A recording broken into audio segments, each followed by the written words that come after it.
Good morning, everybody. I hope everybody had a nice weekend. This is the start now of weekly market updates.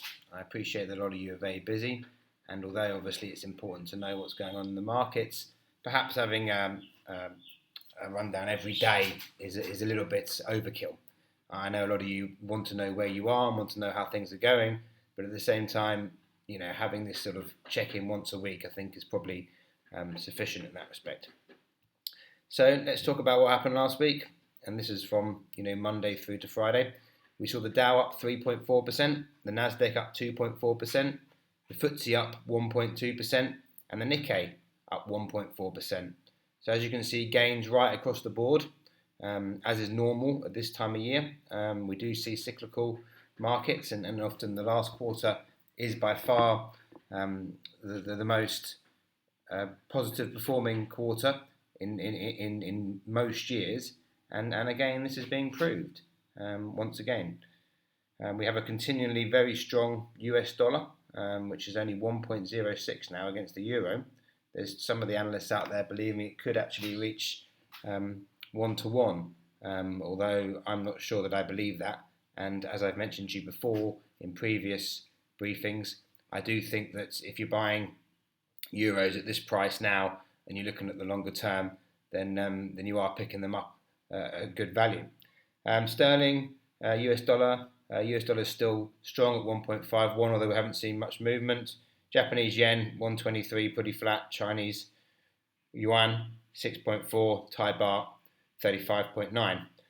Just to come back to the markets again, and I know that people may think that I sound like a broken record when I was saying this, but I think sometimes that's the only way people understand is when you repeat the point over and over again.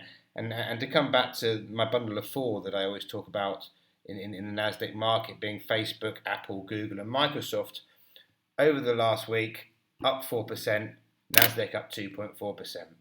I think it's happened every single time since I started doing these reports about 2 months ago, that when the markets have gone up, you've seen a bigger increase in the bundle of four, and when the markets have gone down, you've seen a lesser drop in the bundle of four.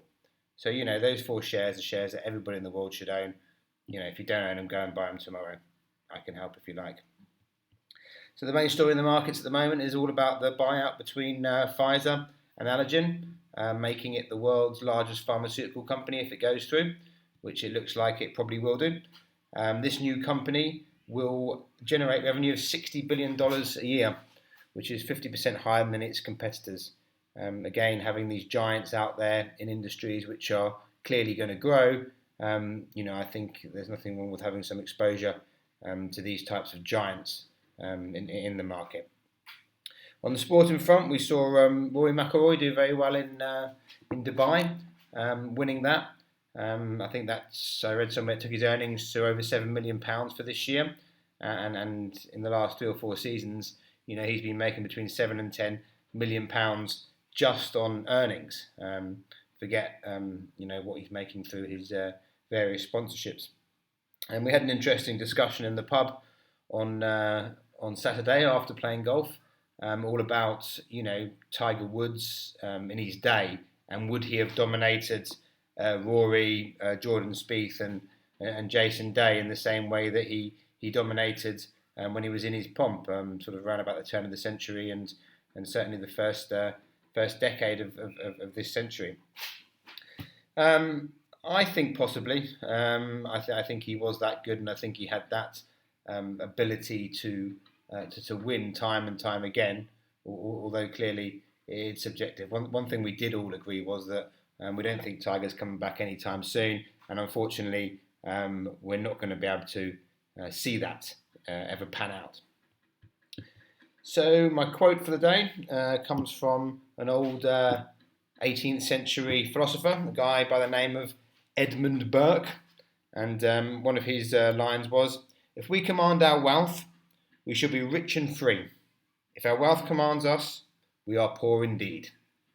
Obviously a little bit of a 18th century spin on the wording on that, but it still applies today in that, you need to take control of your finances. You need to get out there, you need to know where you're at. Take that worry away, the future, you need to be financially secure. And there's only one way to do it, and that is to plan, and that is to have a good structure in place. So, have a nice week, everybody. I'll leave it at that. I'll try and keep it down to 5 minutes. I'm just over again, but I'll do my best to keep it to this once a week. Tune in, listen to what I've got to say. If you ever want to contact us, please do get in touch. www.oibinternational.com. Have a nice week. Bye.